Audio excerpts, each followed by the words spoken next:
Good evening, everyone. Anything that you would like to ask from yesterday's class?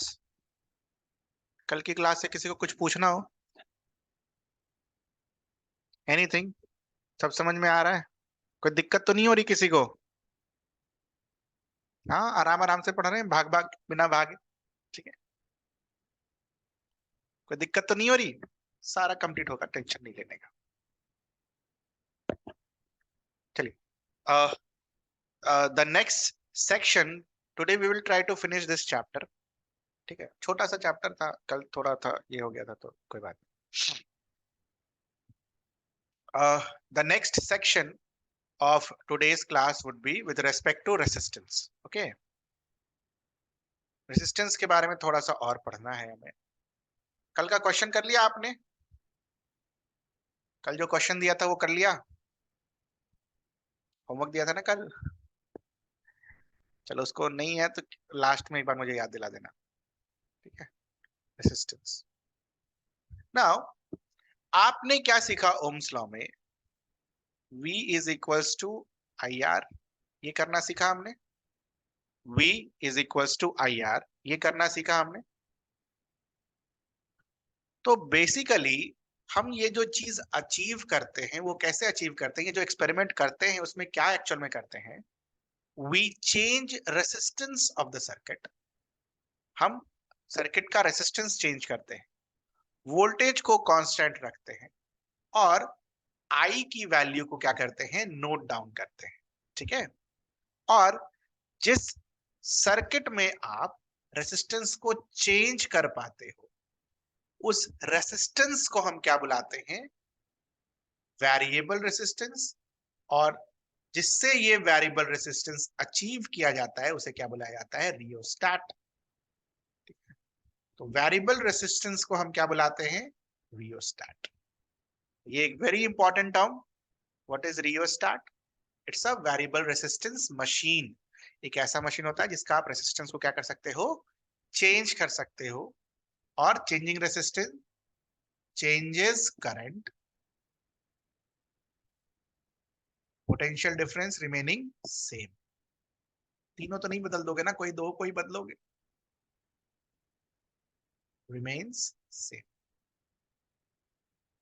ठीक है, potential difference remains same. ठीक है, clear है ये चीज? कुछ पूछना हो इसमें? तो ये चीज आपके बुक में दे रखी है, साथ साथ हम बुक भी पढ़ते जा रहे हैं ताकि आपको कोई दिक्कत ना हो।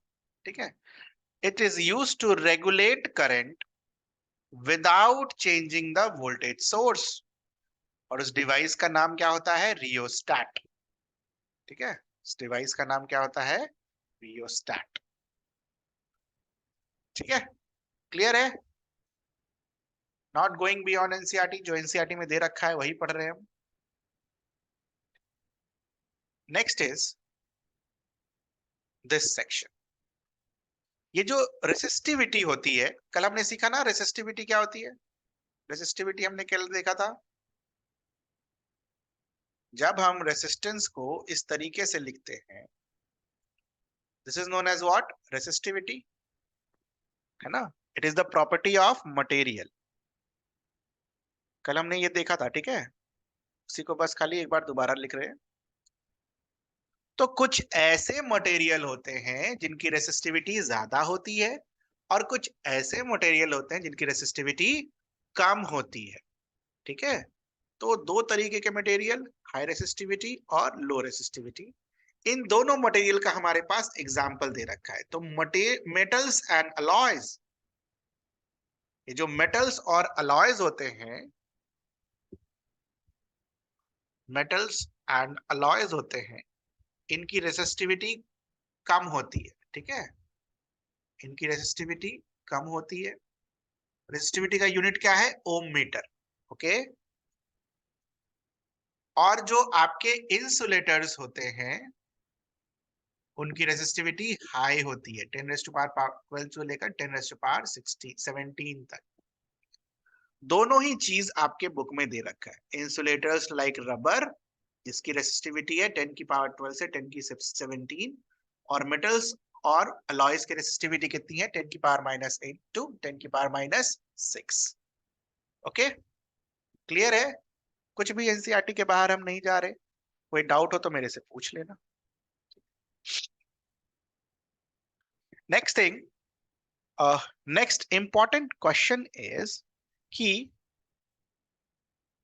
Why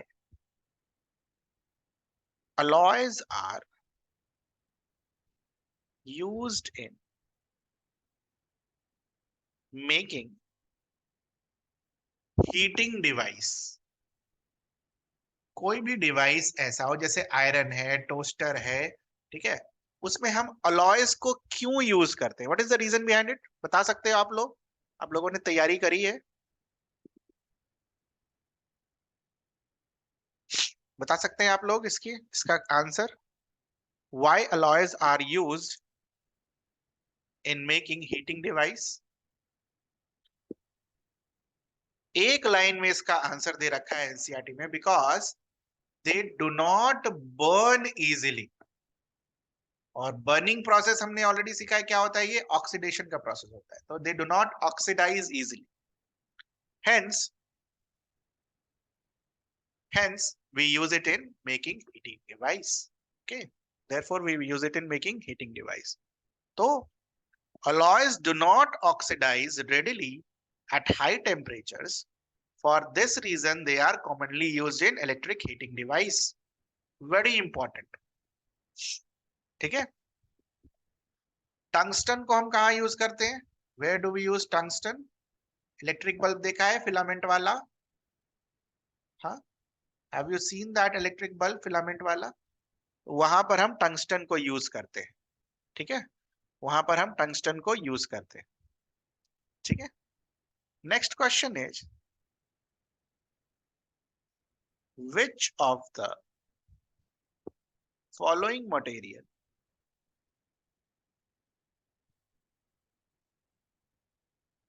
is used in transmission of electricity? घर वाला नहीं, ये जो दूर दूर तक इलेक्ट्रिसिटी भेजते हैं वो वाला। देखा है ना, ट्रेन से जाते वक्त बड़े बड़े पोल्स लगे होते हैं।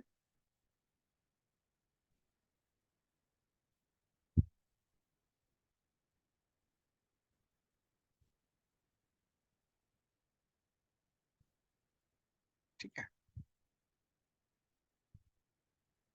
आंसर क्या होगा? What will be your answer?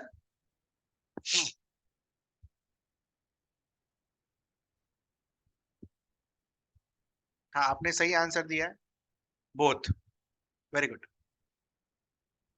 Both A and B. Okay, both A and B, copper और एल्युमिनियम दोनों यूज होता है। ये देखो, यहाँ देखो, copper and aluminium are generally used for what? Electric transmission lines. ठीक है, लिखा है एनसीईआरटी में, मैं कुछ अपना ज्ञान नहीं दे रहा हूं, मैं उन्हीं का ज्ञान समेट रहा हूं और आपको बता रहा हूं कि किस तरीके से चीजों को पढ़ना होता है। ठीक है, इतनी बारीकी से चीजों को अगर आप नहीं पढ़ेंगे तो सिलेक्शन नहीं होगा। It's as simple as that. और आई होप इसके पहले आपने इतनी बारीकी से चीजों को नहीं पढ़ा होगा, क्योंकि किसी ने पढ़ाया नहीं होगा। ठीक है, now next important thing is, notes निकालिए अपना। नोट्स का पेज पास में है ना सभी के?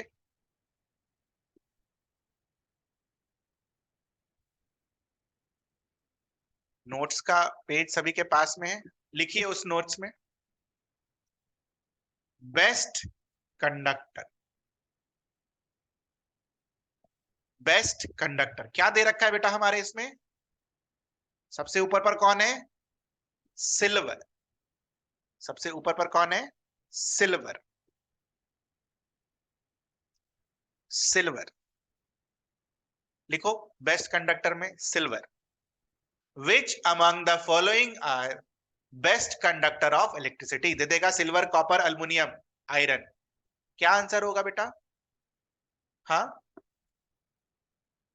Silver is more than copper copper is more than aluminium और aluminium is greater than iron. ये ऑर्डर याद रखने का, ठीक है बेटा, ये ऑर्डर इस तरीके से याद कर लीजिए कंडक्टर का। हो सकता है ना कभी अरेंज करने देते कि चार, विच among the following is least conducting, यही दे देगा सिल्वर कॉपर एल्युमिनियम और आयरन, क्या करेंगे उस समय? समझ आ गया? बना लिया आपने इसको बेस्ट कंडक्टर, बन गया। ऐसे ही बना लो ना, सिल्वर इज व्हाट, अर्जेंटम, तो एजी। गुड। नेक्स्ट इज, अब सेकंड वाला आपको ना बेटा, सेकंड वाला जो है इसमें आपको याद नहीं करना, आपको क्या करना है, केमिस्ट्री में एक पार्ट होता है ना अलॉयज का, ठीक है, तो आप यहां पर उन अलॉयज के नाम लिख लो जो आपके बुक में दे रखा हो, बुक मतलब NCERT. Constant 10 is an alloy of copper and निकल। इलेक्ट्रिसिटी से हम इसको रिलेट नहीं कर रहे, हो सकता है कभी आपको पूछ दिया जाए। Manganin is an copper plus manganese and निकल। और सबसे इंपॉर्टेंट निक्रोम, ये किसका अलॉय होता है? निकल, क्रोमियम, मैंगनीज एंड आयरन। तो ये तीन अलॉयज दे रखे हैं, इनका कॉम्पोजिशन आपको याद रखना है, ठीक है। फालतू के अलॉयज याद नहीं करने होते, ठीक है, जो किताब में दे रखा होता है अलॉयज उसी को पढ़ना होता है, उसी से क्वेश्चन आता है। दुनिया भर का 200 अलॉय याद कर लो, और भी आएंगे, डोंट वरी, और भी आएंगे, ठीक है, टेंशन नहीं लेना है इसके लिए। लिख लिया आपने ये तीन अलॉयज के नाम?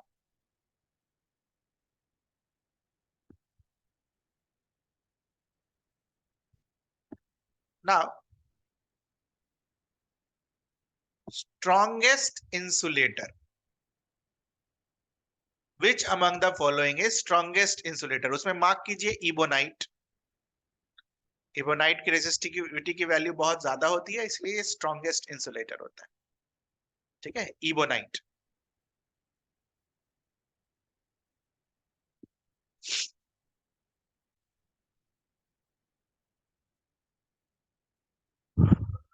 हो गया सभी का?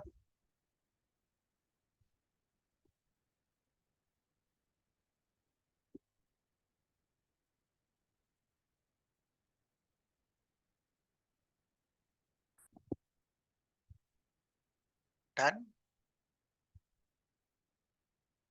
बेटा जितना मेहनत आप पॉलिटिक में वो 10 क्वेश्चन के लिए करते हो ना, 10 मार्क्स के क्वेश्चन के लिए, जितना मेहनत आप वो पॉलिटी के 10 मार्क्स के क्वेश्चन के लिए मेहनत कर जाते हो ना, 4-4 घंटा, 5-5 घंटा, 6-6 घंटा पॉलिटी बैठकर पढ़ रहे हैं, उसका 1/3 अगर आप साइंस में कर दो तो आपको 30 आउट ऑफ 30 आ जाएगा, इसकी गारंटी है, ठीक है। प्लस पॉलिटी का कोई गारंटी नहीं है, बट ये चीज हम समझते नहीं, ठीक है। 3-4 बार जब एग्जाम में गलतियां कर देते हैं तब ये चीज समझ में आती है, अरे यार बेकार उतना टाइम लगा दिया, ठीक है। तो उनके 1/3 एफर्ट में you can produce a lot, okay. Cost benefit analysis, हो गया ये, डन। नेक्स्ट, जीएस में जितना मेहनत करते हो ना, 110 मार्क्स के लिए है ना, 110 मार्क्स का जीएस, क्यों? 30 हो गया साइंस और 10 हो गया मैथ्स, 40 मार्क्स, ठीक है। 110 और 40 मार्क्स कितना परसेंट है? रफली अराउंड 40%। जीएस में आप जितना मेहनत करते हो उसका 10% मेहनत अगर आप इसमें कर दो तो आप ये 40 आउट ऑफ 40 स्कोर कर सकते हो। कॉस्ट बेनिफिट एनालिसिस, खैर अपनी अपनी इच्छा है। इसका आंसर आपने कर लिया, what will be the answer?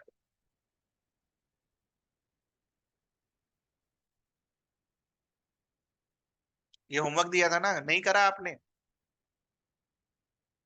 छोड़ दिया?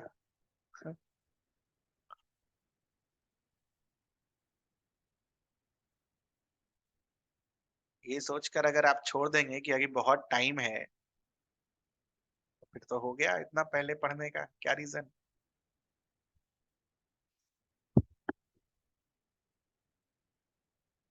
नेक्स्ट इज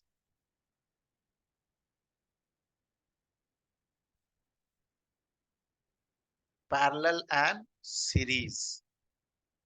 ठीक है, next thing is parallel and series.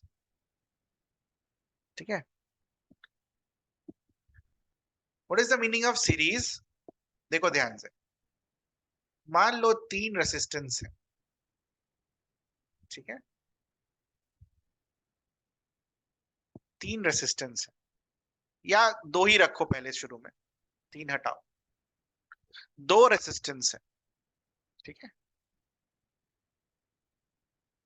एक ये और एक ये। इन 2 रेसिस्टेंस को कैसे जोड़ा जा सकता है बेटा? कोई बच्चा बोलेगा सर पहला वाला ले लो और उसमें दूसरा वाला ऐसे करके जोड़ दो। ठीक है, और फिर यहां पर बैटरी लगा दो। ठीक, क्लियर है ये चीज? दूसरा बच्चा बोलेगा नहीं सर, ऐसा करो, इसको भी ऐसे ले लो, इसको भी ऐसे ले लो, और दोनों एंड से दोनों को जोड़ दो और दोनों एंड के अक्रॉस बैटरी लगा दो। ठीक है ना, देखना आप ध्यान से। पहले वाले केस में, पहले वाले केस में यहां से करंट चला, चला, आई आई, इधर जब गया तो यहां पर भी करंट आई, क्रॉस किया, फिर आई, इस रेसिस्टर में जा रहा है, फिर आई आई आई। तो पूरे सर्किट में, पूरे रेसिस्टेंस में करंट क्या है? सेम।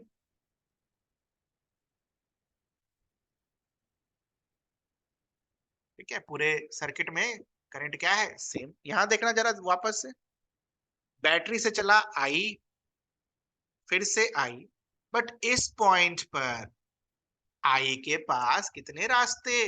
2 रास्ते, तो एक इधर, एक इधर, तो करंट डिवाइड्स, करंट डिवाइड्स। ठीक है, क्लियर है ये चीज ना? अब देखना ध्यान से एक चीज और, इस रेसिस्टेंस का R1, इस रेसिस्टेंस का वैल्यू R2। हमने ओम्स लॉ से क्या सीखा बेटा? V की वैल्यू क्या होगी? I times R। Ohm's law से ये सीखा ना? नाउ अगर मुझे R1 के अक्रॉस वोल्टेज लिखना हो, R1 के अक्रॉस वोल्टेज लिखना हो तो क्या लिखेंगे? V equals to I times R1। और R2 के अक्रॉस वोल्टेज लिखना हो तो V equals to I times R2। तो डोंट यू थिंक यहां पर V1 और V2 वोल्टेज क्या हो गया है? डिवाइड्स।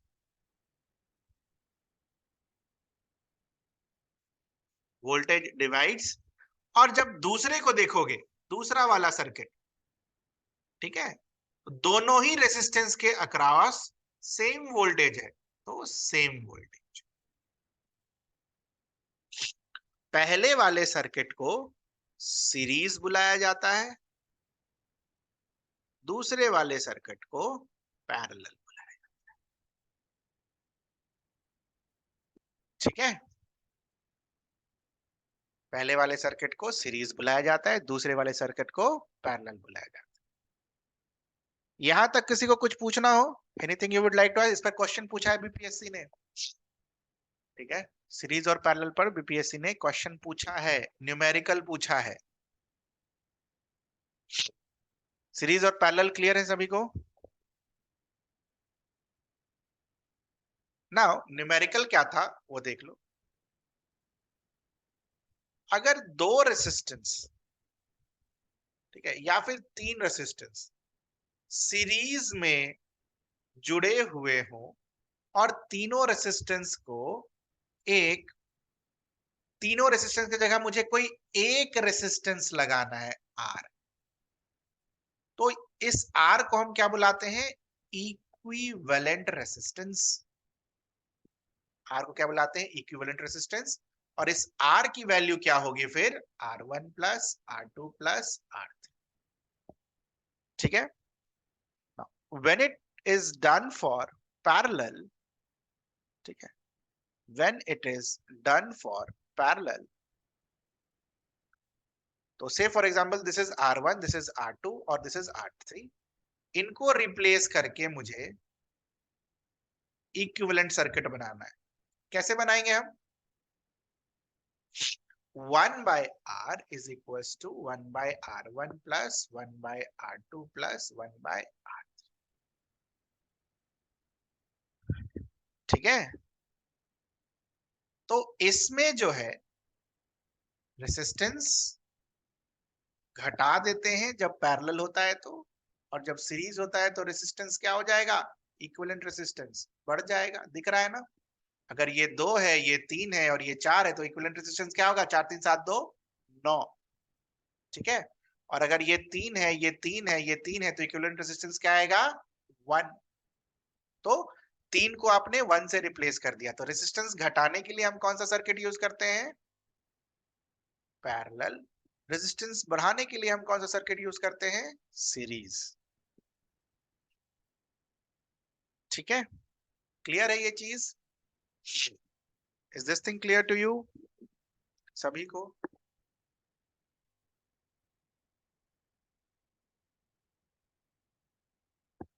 सभी को ये क्लियर है? आगे चलें। यही है और कुछ नहीं, इसी पर एक न्यूमेरिकल पूछ दिया था 1 2 3 करके ऐड करके। Not a big deal about that, आप कर लोगे। नेक्स्ट टॉपिक इज, करना है तो कर लो, एक क्वेश्चन कर लो। जैसा सवाल आया था वहां पर उसी तरीके का सवाल है, डिजिट अलग अलग है।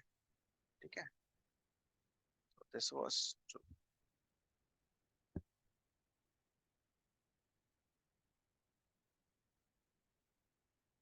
निकालिए इसका इक्विवेलेंट रेजिस्टेंस।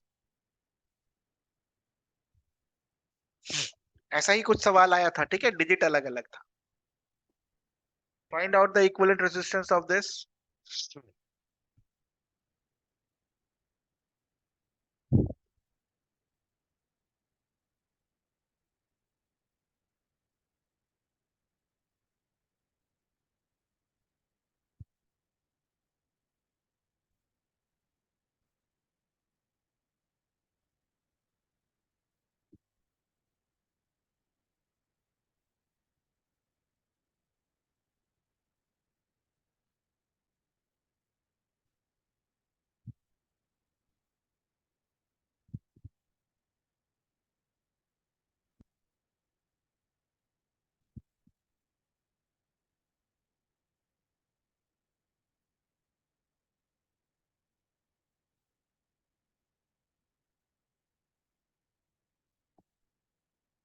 आगे आंसर।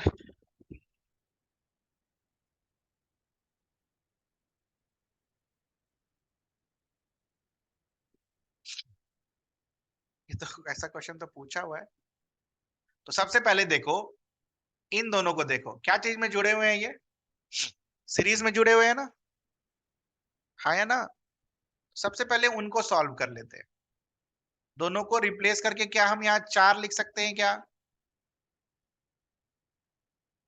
नीचे वाला तो 4 है ही।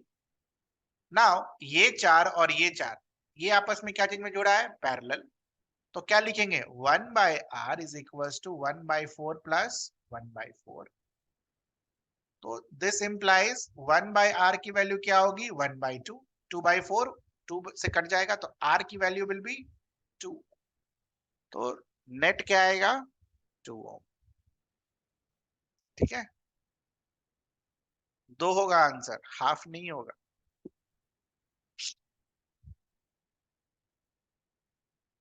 ठीक है, समझ आ गया कैसे किया?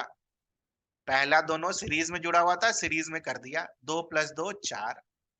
अब ये 4 और ये वाला 4 पैरेलल में है, तो पैरेलल के लिए क्या लिखेंगे? 1/R is equal to 1/4 plus 1/4। ठीक है, 1/R की वैल्यू 1/2 आएगी, तो R की वैल्यू क्या आएगी? 2 ओम। तो ये क्वेश्चन आ रखा है आपके बीपीएससी में। Digit was different, this has been asked in BPSC. digit was different.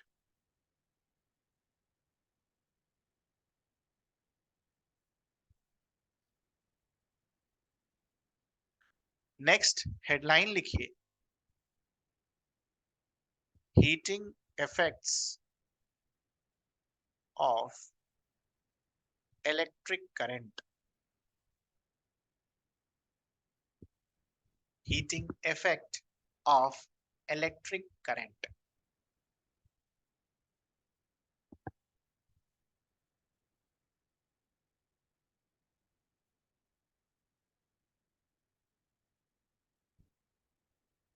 Heating effects of electric current. तो कहां कहां यूज होता है heating effect of electric current?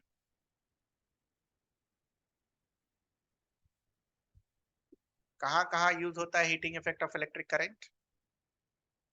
Where we can use it? Toaster देखा है? टोस्टर,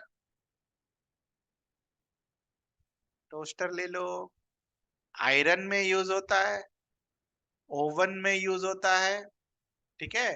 खाना बनाने वाला जो हीटर होता है वहां यूज होता है, बल्ब में यूज है ना, फ्यूज में यूज होता नहीं होता है? तो इन सारी जगहों पर ये heating effect of electric current use होता है। What is this effect called? क्या बुलाते हैं उसे? Joule's law of heating. क्या बुलाते हैं उसे? Joule's law of heating. और जूल्स लॉ ऑफ हीटिंग का formula is given by what? I square R T. और इन सभी का मतलब मीनिंग हमें पता है। I stands for current, R stands for resistance, and T stands for time. ठीक है, टी स्टैंड्स फॉर टाइम।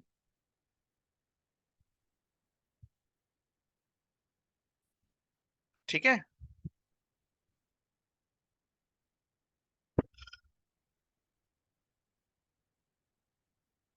अच्छा। What is the unit of this? Unit क्या होता है इसका? Unit is equals two joule.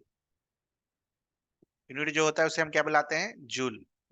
ठीक है, और जूल किस चीज की यूनिट होती है? एनर्जी की भी यूनिट यही होती है। ठीक है, it is also unit of energy.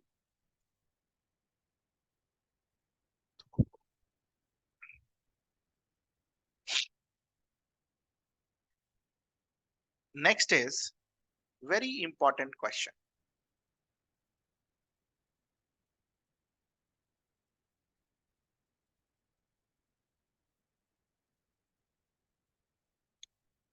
Consider the following statement.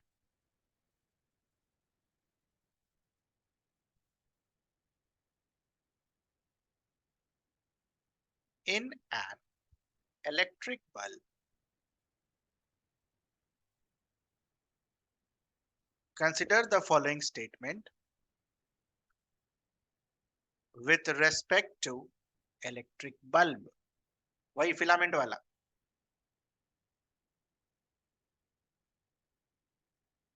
Most of the electrical energy is dissipated as heat. Most of the electrical energy is dissipated as light.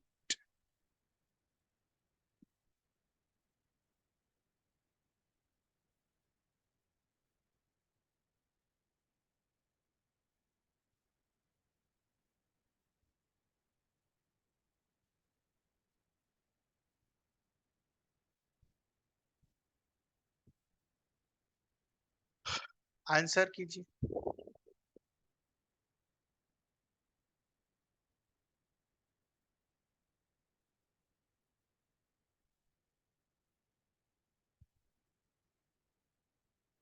खुद से सोच कर करना है, देख के तो कोई भी कर लेगा। बचपन से पढ़ रहे हैं हम ये।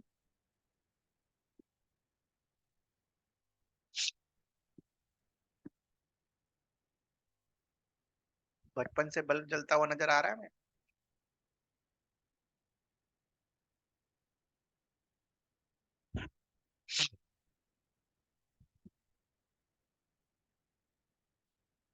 करेक्ट आंसर इज ए,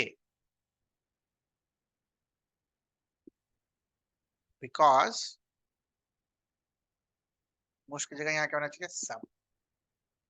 मजा आ गया, मजा आ गया सबको। यही पढ़ा है आपने साइंस।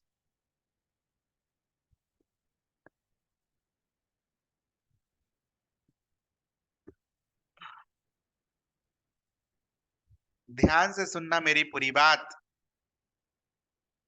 ध्यान से सुनना मेरी पूरी बात। बल्ब में जो लाइट, आपको जो लाइट दिखता है, ठीक है, बल्ब में जो हमें लाइट दिखता है वो कौन सा लाइट दिखता है? इलेक्ट्रिकल एनर्जी वाला लाइट दिखता है, हीट में कन्वर्ट होने वाला। हाँ, electrical energy directly light energy में जो कन्वर्ट होता है वो दिखता है हमें? नहीं, इलेक्ट्रिक एनर्जी से फिलामेंट हीट होता है। फिलामेंट हीट होने की वजह से उसका टेम्परेचर बढ़ता है, और टेम्परेचर जब जैसे चेंज होता है वैसे कलर आता है, और इस कलर की वजह से लाइट आता है। ठीक है, समझ में आया? इसीलिए उसको, बल्ब को हमने कौन सा एग्जाम्पल में पढ़ा? Heating effect of electric current, ना कि lighting effect of electric current. Heat होता है, टेम्परेचर बढ़ता है, टेम्परेचर के बढ़ने से कलर चेंज होता है, और कलर चेंज होने से लाइट एमिट होता है। ठीक है, this is what your heating effect of electric current is.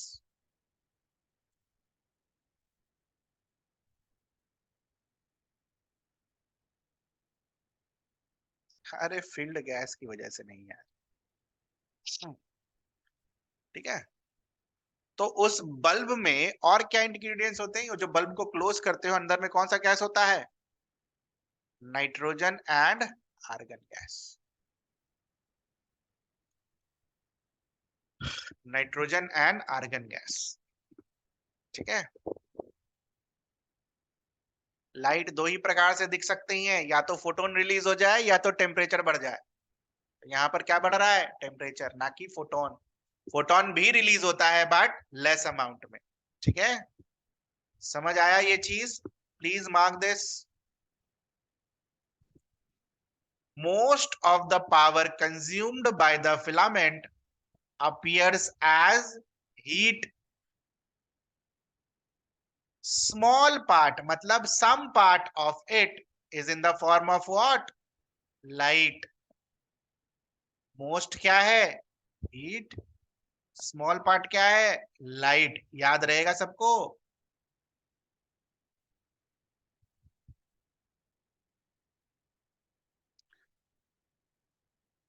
Now, why this nitrogen and argon gas is used? ये भी नहीं पता हमें। नाइट्रोजन और आर्गन गैस क्यों यूज करते हैं बल्ब के अंदर?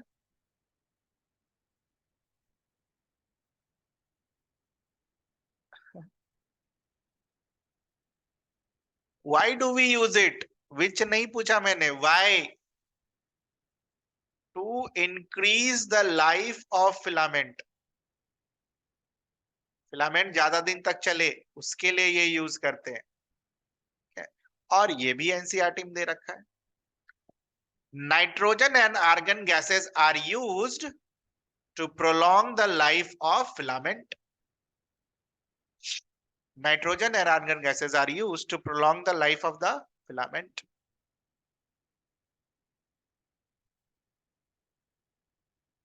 ठीक है,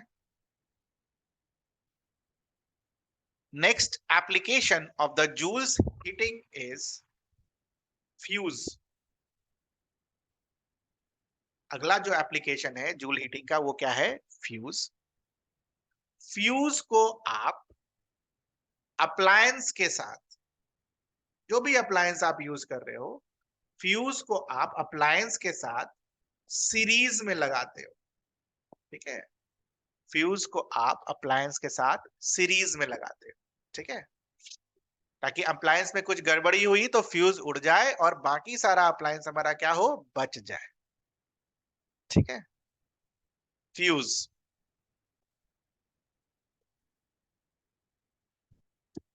this is also based on what, joules law of heating. जैसे ही करंट ज्यादा होगा, ठीक है, जैसे ही करंट ज्यादा होगा, ये देखो ध्यान से, जूल्स लॉ ऑफ हीटिंग हमने क्या सीखा, H is equal to I square R T. Current अगर ज्यादा होगा तो स्क्वायर में हीट बढ़ेगा और उसकी वजह से क्या होगा, मेल्ट कर जाएगा वो, मेल्ट कर जाएगा तो टूट जाएगा, सर्किट ब्रेक हो जाएगा, ठीक है। क्लियर है ये, joules law of heating.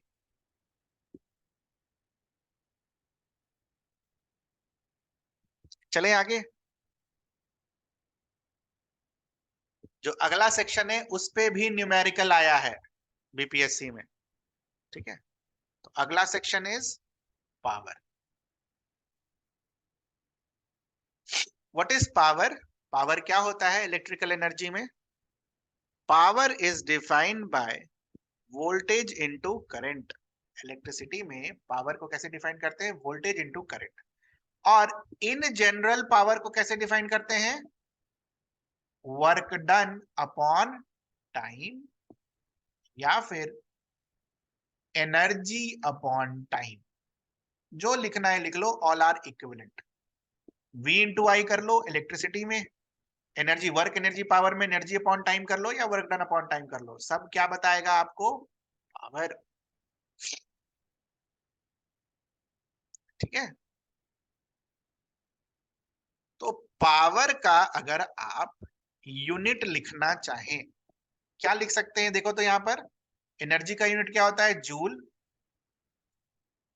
Time का यूनिट सेकंड, तो पावर को क्या लिख सकते हैं, जूल अपॉन सेकंड। और joule upon second gives you what, watt. Joule upon second will give you what, watt. What is the higher unit of power, higher unit of power क्या होता है, kilowatt. What is the meaning of kilowatt, 1000 watt. अरे kilowatt hour नहीं होता, kilowatt होता है, kilowatt hour नहीं, kilowatt hour energy का यूनिट है।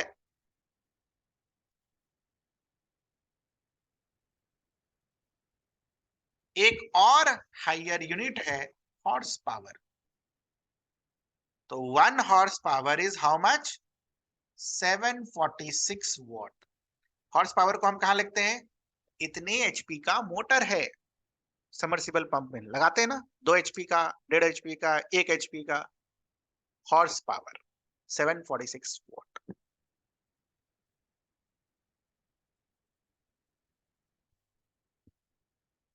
ठीक है। अब इसके बाद मजेदार पार्ट आता है जिस पर सवाल पूछा गया है, वो क्या, ये पावर का यूनिट क्या लिखा मैंने अपने बेटा, वॉट। और इसको डिफाइन कैसे किया, जूल अपॉन सेकेंड। यही किया, ध्यान से देखना, बड़े बड़ों के दिमाग में नहीं जाता ये क्या हुआ। पहला स्टेप क्लियर है, step number 1।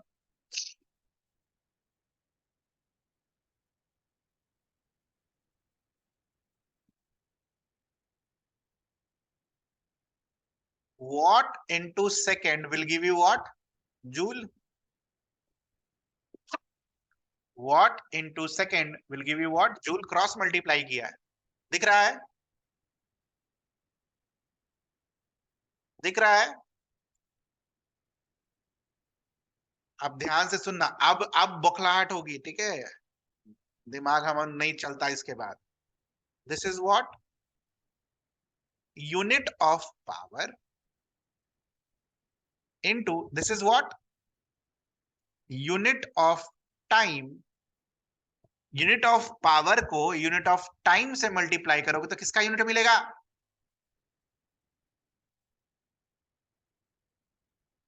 Unit of energy,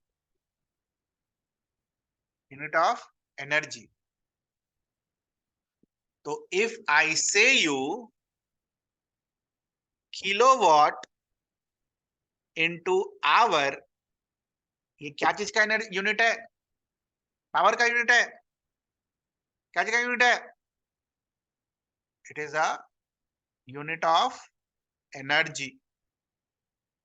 तो आप जो ये किलोवाट आवर लिखते हो ना, ये किलोवाट आवर क्या है? Unit of energy.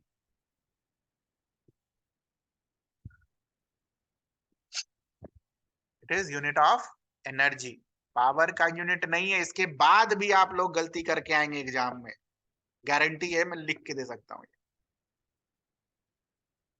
इतना बोलने के बाद भी आप किलोवाट आवर पावर का यूनिट लिख कर आएंगे।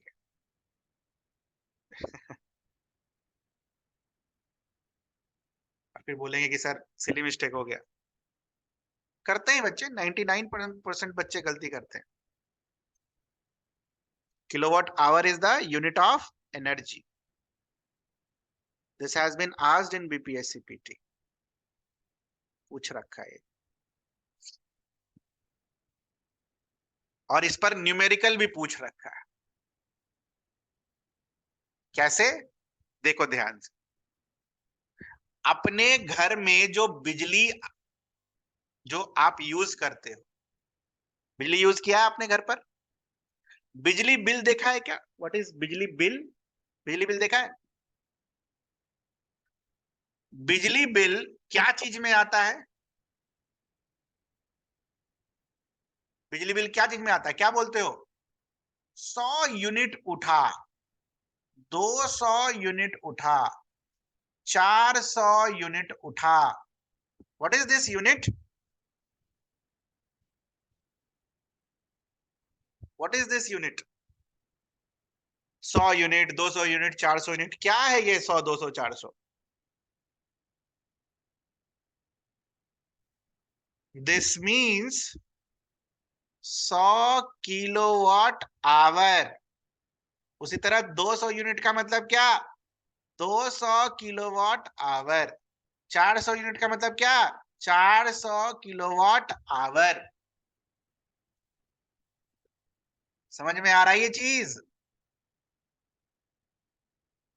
ये चीज समझ में आ रही है? तो क्या हम ये जनरलाइज लिख सकते हैं?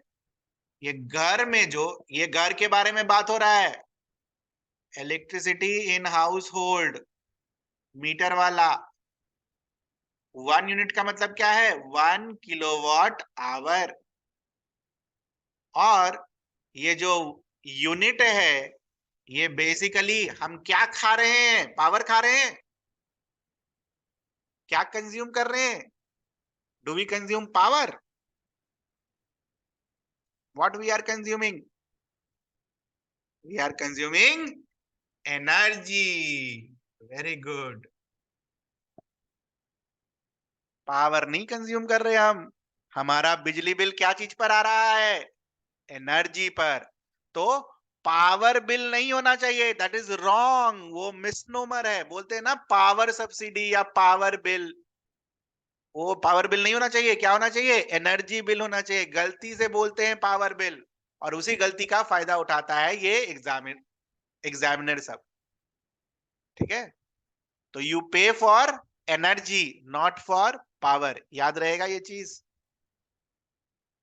यू पे for energy, not for power.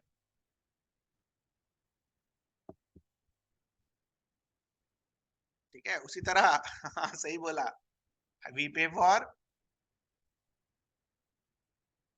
ठीक है, एनर्जी नॉट फॉर पावर।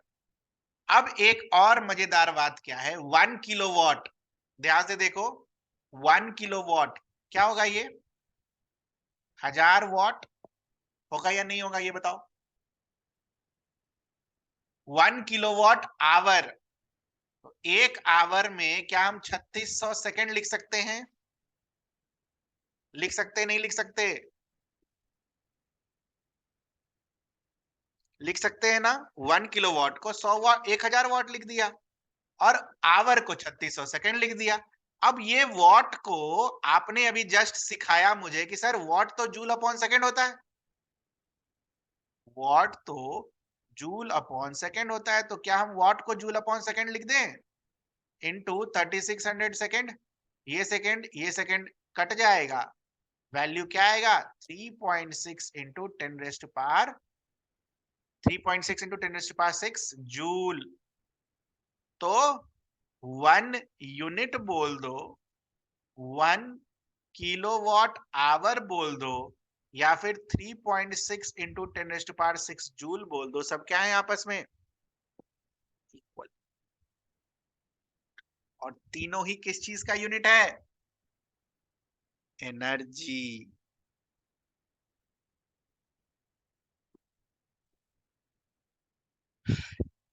ठीक है ना? क्वेश्चन जो पूछा गया था आपके बीपीएससी के एग्जाम में वो क्या था, सुन लीजिए। क्वेश्चन जो पूछा गया था आपके बीपीएससी के एग्जाम में वो क्या था, एग्जैक्ट यही नहीं था, इन्हीं लाइंस पर था कि आपके घर में 100 वॉट का पंखा चल रहा है, ठीक है, और कितनी देर चल रहा है 10 घंटे। 100 वॉट का पंखा 10 आवर्स तक के लिए चल रहा है, ठीक है। उसी तरह 200 वॉट का रेफ्रिजरेटर 5 घंटे के लिए चल रहा है, ठीक है। 200 वॉट का रेफ्रिजरेटर 5 घंटे के लिए चल रहा है।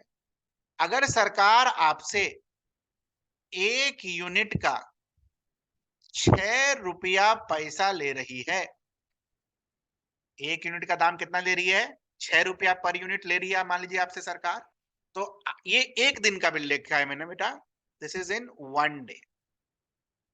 तो आप मुझे बताइए एक दिन में आपका इलेक्ट्रिसिटी बिल कितना आएगा?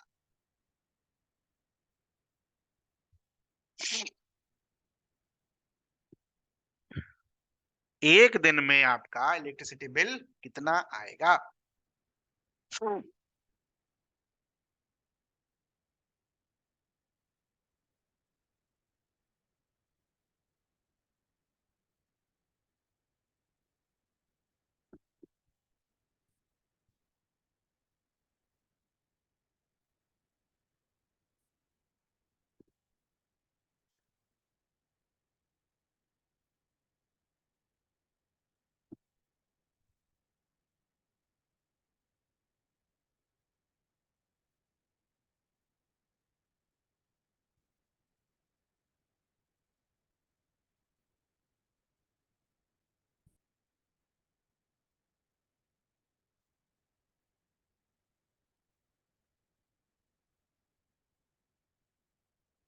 222 रुपया, बाप रे बाप, बर्बाद हो जाएंगे।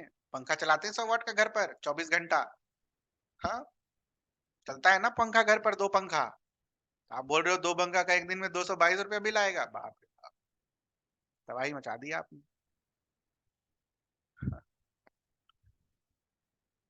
अब देखो ध्यान से, जो सीखा है उसका एप्लीकेशन क्या है।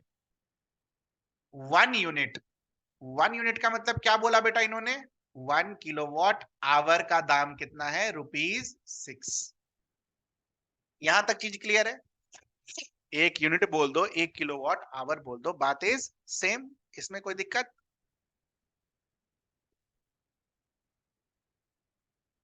ना। अगर पहला वाला देखो 100 वॉट, क्या हम ये 100 वॉट को किलोवाट में कन्वर्ट कर सकते हैं क्या? Can we do it? कितना किलोवाट आएगा? 0.1 किलोवाट। क्या ये समझ में आता है? 1000 से डिवाइड कर देंगे,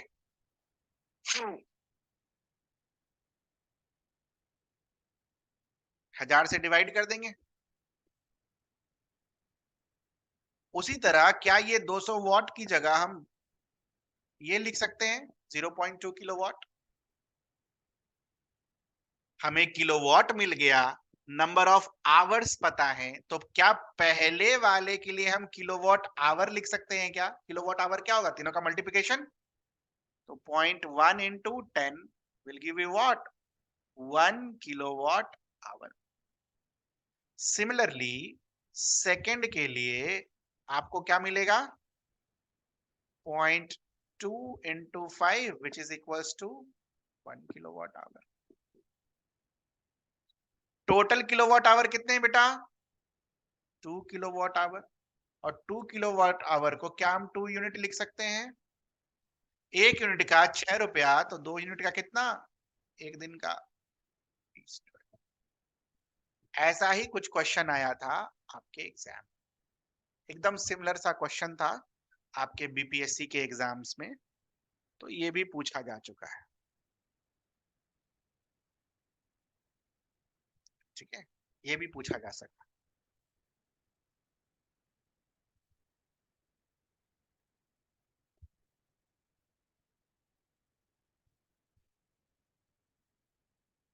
question, in short circuit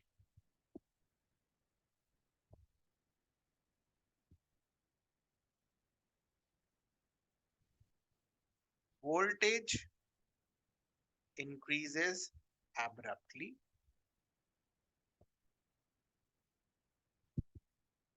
Resistance, एक minute,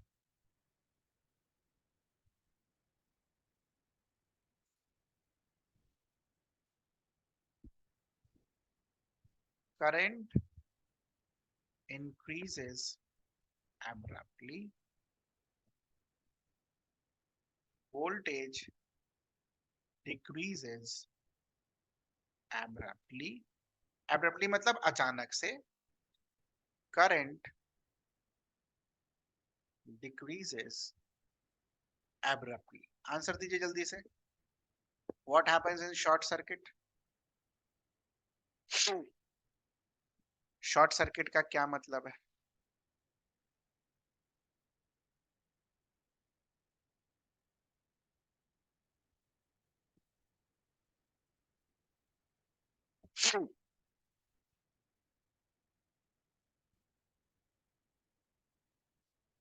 answer will be current increases abruptly. ठीक है, अचानक से करंट क्या होता है? बढ़ जाता है. ठीक है,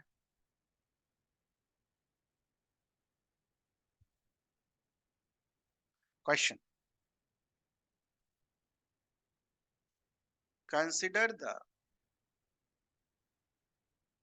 following statement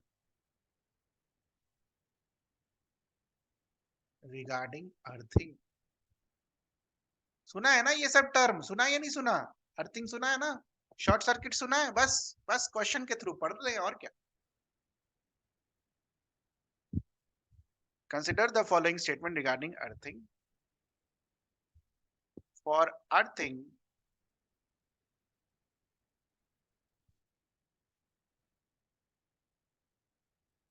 green color wire is used. It provides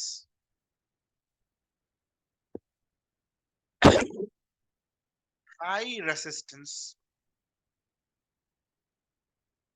path to the current.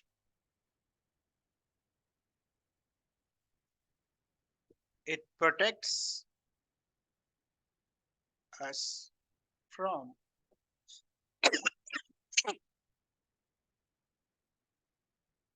leak current in appliances. A, B, C, D. Only, okay. 1 and 2 only. 2 and 3 only. 1 and 3 only.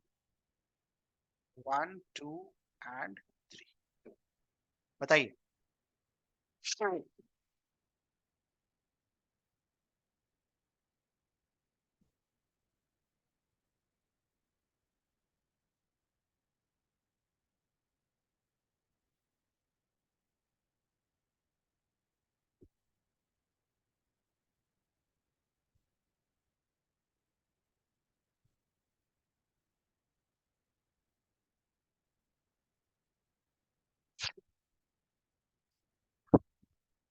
का आंसर आया है सी, एक का आंसर आया है ए, बाकी don't know.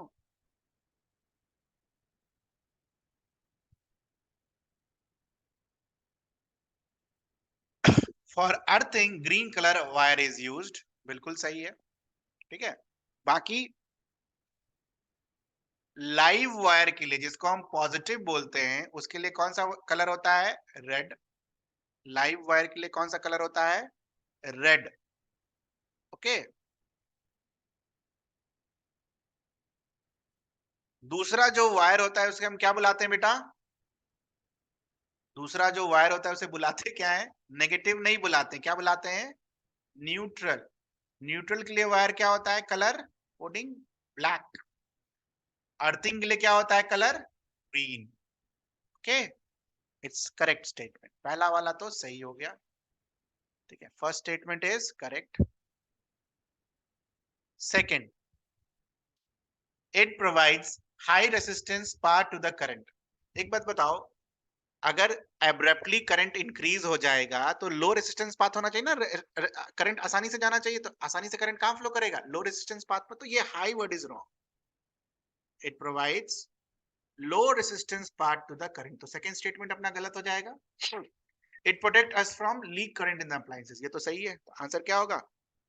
1 and 3, C option will be the correct answer, ठीक है, C option will be the correct answer, ठीक है। क्लियर है ये चीज? कुछ पूछना हो किसी को अर्थिंग के बारे में? यही है अर्थिंग, और क्या?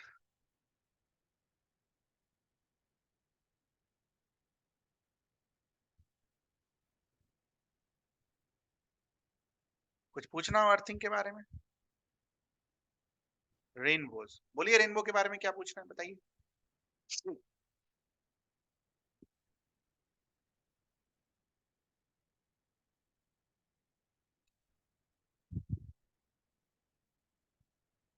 Not required primary secondary rainbow. What is the leak current? भगवान ना करे ऐसा कभी हो, बट मैं एग्जांपल दे रहा हूं। मान लो आप अ, ये आयरन कर रहे हो, ठीक है, कोई चीज। अगर मान लो किसी कारणवश, आयरन के अंदर तो हीटिंग अप्लायंसेस है, अंदर के किसी कारणवश उसका कोई तार अगर मेटलिक बॉडी में सट जाए, तो क्या होगा? करंट आने लगेगा मेटलिक बॉडी में। तो वो मेटलिक बॉडी में करंट ना आए, उसकी वजह से क्या होता है कि उस मेटलिक बॉडी को आप कनेक्ट करते हो अर्थ के साथ। तो वो जो करंट अगर मान लो एक्स्ट्रा लीक हो गया ना, तो वो अर्थ वाले पाथ से क्या चला जाता है? डायरेक्ट अर्थ के अंदर, जिसके वजह से आपको करंट नहीं लगता है, ठीक है। वो करंट फ्लो हो जाता है, वो आपके पास नहीं आता, कहां हो जाता है? अर्थिंग के थ्रू अर्थ में चला जाता है, ठीक है। That is what leak current is,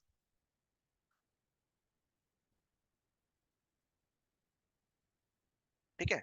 earthing समझा दीजिए। अर्थिंग क्या बताया तो अभी? अर्थिंग जैसे मान लो ये आयरन है आपका, ठीक है, दिस इज योर आयरन, ठीक है। और ये आपने उसको पकड़ रखा है, ये वाला पार्ट। मान लो किसी कारणवश ये जो आयरन की मेटेलिक बॉडी है, किसी कारणवश अंदर में जो तार वगैरह है ये इस पर टच हो जाए, तो क्या ये मेटेलिक बॉडी में करंट आने लगेगा? तो मेटेलिक बॉडी अगर मान लो, अगर खुदा ना खास्ता जो आयन कर रहा है उसको टच हो जाए, तो उसको करंट लगेगा ना। तो वो करंट ना लगे, ये मेटलिक बॉडी जो पार्ट होता है, this is connected to what? This connected to what? Earth wire. This connected to what? Earth wire. तो ये जो करंट लीक होता है ना, ये अर्थ वायर के थ्रू कहां चला जाता है? आपके अर्थिंग में। तो आपको करंट लगने के चांसेस क्या हो जाते हैं? जीरो, रिड्यूस्ड, ठीक है। This is what earthing is. Basically हम अप्लायंसेस को बचाते हैं अर्थिंग डालकर, अपने आप को भी बचाते हैं ताकि करंट ना लगे, खासकर मेटेलिक अप्लायंसेस। समझ में आया ये? सर अर्थ का तो कोई अलग वायर नहीं दिखता है हमें आयरन के ऊपर, वो तो हम बस खाली पकड़ते हैं, एक ही लाइन रहती है। अरे बेटा, ये जो 3 प्लग्स होते हैं, ये देखा, ये तो प्लग देखा होगा, सॉकेट, ये सॉकेट तो देखा। तो इस सॉकेट का ये वाला जो होता है, यही अर्थ होता है। समझ आ रहा है? ये लाइव, ये न्यूट्रल, और ये वाला पार्ट क्या होता है? अर्थ। अलग से कोई तार नहीं होता, वो अंदर में ही रहता है, वो जो प्लग आप लगा रखे होते हो। ठीक है, समझ आ गया? Anything you would like to ask with respect to this chapter? और तो कुछ है नहीं, इस लाइन को दिमाग में रखिएगा।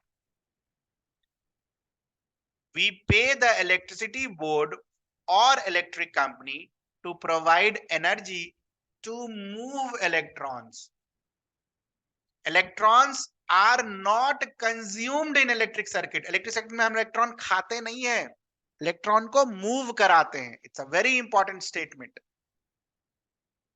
ठीक है, इलेक्ट्रिसिटी प्रोड्यूस कराने के लिए इलेक्ट्रॉन का कंजम्पशन नहीं होता है, इलेक्ट्रॉन कहीं गायब नहीं हो जाता. We provide energy to move electrons because moving electron constitutes what? Electric current. हम ये थोड़ी लिखते हैं कि consumption of electron constitutes electric current. हम क्या लिखते हैं? Moving of electrons constitutes what? Electric current. ठीक है, और एक चीज लास्ट, मान लो इलेक्ट्रॉन का डायरेक्शन ये है. ठीक है, what is the direction of electric current? By convention this will be your direction of current.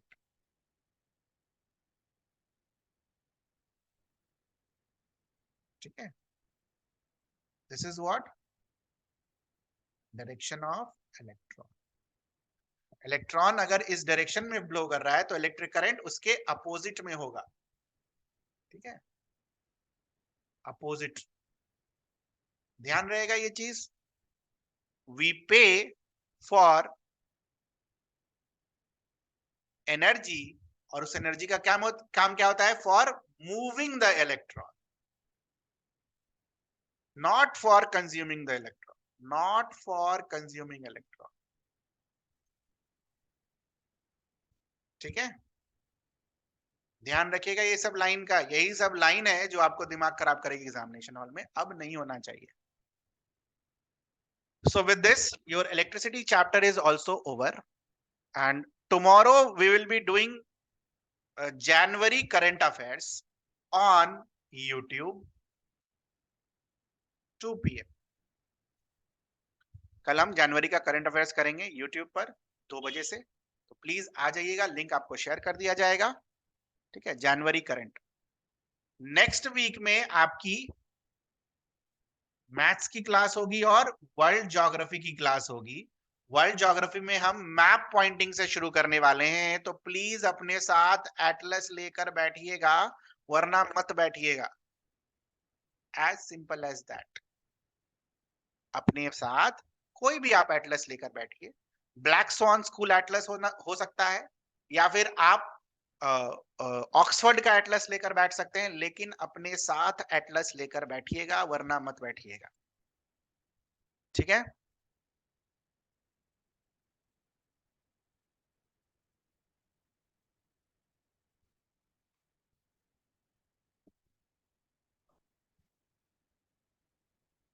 I am extremely sorry for what you have witnessed today, beta, but may God give you that strength to cope up with that. Okay, so take rest, and okay, what I should tell now more than this, but keep calm. Okay, this thing happens. Okay, और आज के समय पर it's like that कि कब किसका death वगैरह हो जाए, you never know. Okay, beta, so keep calm, everything will be fine with time, है ना.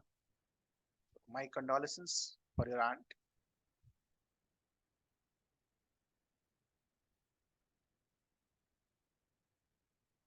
Anything else? Anyone who would like to ask? चलो ये मैथ्स वैथ्स का जो है वो बाद में देखेंगे, रूटीन वगैरह.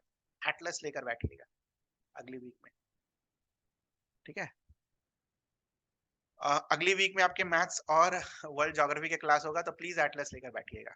ठीक है, कोई भी आप एटलस ले सकते हैं, Orient black swan school Atlas ले सकते हैं, या फिर ऑक्सफोर्ड का एटलस ले सकते हैं. Choice is yours. Plus, please sit with Atlas. Okay. Routine भेज देंगे कल आपको. हमेशा तो रूटीन मिल ही जा रहा है ना हर वीक का, तो कल का भी मिल जाएगा. So that will be all from my side. Bye everyone.